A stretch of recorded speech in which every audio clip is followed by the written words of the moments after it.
छत्रपती शिवाजी महाराज की जय. जय भवानी, जय शिवाजी. जय भवानी. जय शिवाजी.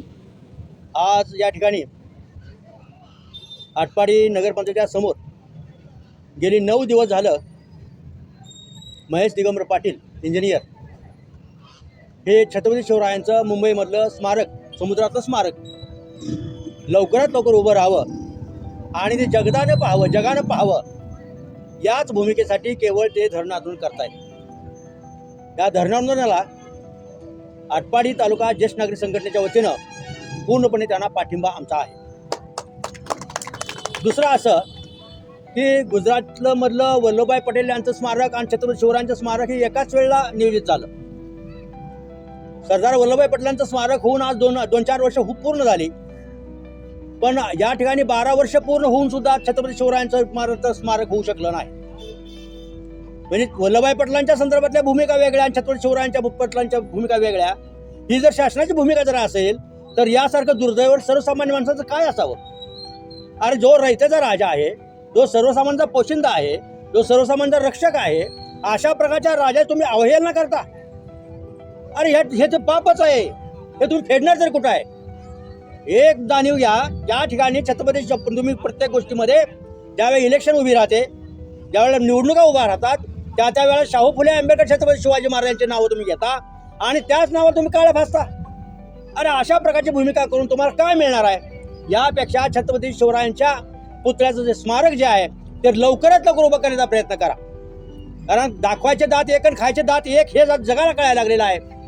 हे जगाला जर कळत असेल तर तुम्ही अगदी म्हणजे डोळे झाकून दूध पिता. हे आम्हाला कळत नाही अशातला भाग नाही. आम्ही सर्वसामान्य माणसं आहोत, आम्ही ज्येष्ठ आहोत, आम्ही अनेक उन्हाळी पावसाळे खाल्लेले आहेत, आम्हाला याची जाणीव आहेत. आणि म्हणून तुम्ही आमच्या समोर डोळे झाकून दूध पिताय. हे जरी आमच्या लक्षात जरी आलं तर आम्ही एकदा असं करू की हातात आमच्या काही ना काही घेण्याचा प्रयत्न करू.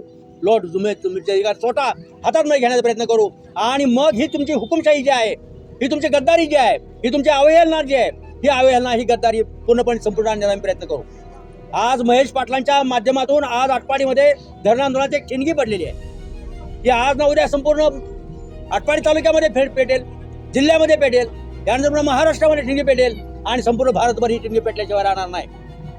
आणि यातून तुम्हाला एक म्हणजे तुम्हाला अशा प्रकारच्या दुःखद अशा प्रकार प्रसंगाला तोंड द्यावं लागेल. कारण हा जर उठाव झालाच तर मात्र तुमच्या नाकीनऊ आल्याशिवाय राहणार नाही. म्हणून तुम्ही लवकरात लवकर हे जे स्मारक आहे ते उभं करण्याचा प्रयत्न करा. दुर्दैव हे आहे की आज बाजारपेठात आपण बसलोय, पण बाजारपेठात हजारो माणसं आहेत, येत आहेत जात आहेत, पण कुणाचंही या धरणाकडे लक्ष नाही. हे दुर्दैव वाईट आहे. हे कोणासाठी आहे? छत्रपती शिवरायांसाठी आहे. हे महेशसाठी नाही आहे. हे महेश जगताचा वैयक्तिक विषय नाही. हा विषय सर्व छत्रपती शिवरायांचा विषय आहे. आणि म्हणून या छत्रपती शिवरायांच्या विषयासाठी सर्वांनी इथे एकत्र येणं गरजेचं आहे. या ठिकाणी जात धर्म पंथ रूढी परंपरा काय सुद्धा नाही आहे. या ठिकाणी फक्त एकच विषय आहे, तो म्हणजे मुंबईतलं स्मारक अरबी समुद्रातलं लवकरात उभं राहावं आणि ते जगतानं पाहावं अशा प्रकारची भूमिका याच्या पाठीमागे आहे. एक म्हणजे अजूनही शासनातले जे अधिकारी आहेत, अजूनही अधिकाऱ्यांनी या ठिकाणी भेट दिलेली नाही. हे दुर्दैव आहे. आमदार असतील, BDO असतील, नगरपंचायतचे आयुक्त असतील, त्या सगळ्या पदाधिकाऱ्यांनी या ठिकाणी भेट दिली पाहिजे आणि सहानुभूती व्यक्त केली पाहिजे. किंवा तुम्ही करताय हे योग्य आहे, हे तुम्ही करताय छत्रपती शिवरायांसाठी करताय, त्याला आमचा पाठिंबा आहे असं नाही म्हणलं पाहिजे.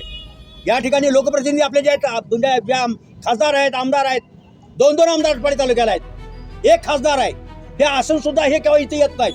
गावातनं फिरून जात आहेत, लग्न करून जात आहेत, अक्षर टाकून जात आहेत, पण या धरणाच्या ठिकाणी मात्र येत नाहीत. यासारखं दुर्दैव काय म्हणायचं? तुम्ही लोकांचे प्रतिनिधी आहे ना, मग लोकांसाठी काय न करा. तुम्ही स्वतःसाठीच जर करत असाल, स्वतः मनासाठी वागत असाल तर यासारखं दुसरं दुर्दैव कुठलं नाही. मग तुम्हाला खासदार म्हणणं किंवा आमदार म्हणणं हे सर्वसामान्य माणसाला मात्र आवडणार नाही. हे मात्र निश्चित लक्षात ठेवा. तुम्ही लोकांचे प्रतिनिधी आहात, लोकांचं कल्याण करणं तुमची भूमिका आहे, लोकांचे प्रश्न समजून घेणं तुमची भूमिका आहे. मग हा महेशचा जो प्रश्न आहे तुम्ही का समजून घेत नाही? महेशला जे अवघड वाटतंय ते तुम्हाला काय कळत नाही? महेशला जे वाटतंय स्मारक व्हावं, तुम्हाला काय वाटत नाही? हे तुमच्याही लक्षात आलं पाहिजे. तुम्ही यावरती लक्ष दिलं पाहिजे. आणि म्हणून तुमच्यासारख्या प्रतिनिधीसुद्धा या ठिकाणी नगरपंचायतीसमोर आलं पाहिजे आणि आपलं मनोगत म्हणा किंवा आपला पाठिंबा म्हणा या संघटनेला या धरण आंदोलन दिला पाहिजे. अशा प्रकारची मी एक विनंती करतो आणि तुम्हाला आवाहन करतो की तुम्ही लोकांचे प्रतिनिधी आहात, लोकांसाठी झटणारे आहात, लोकांसाठी करणारे आहात.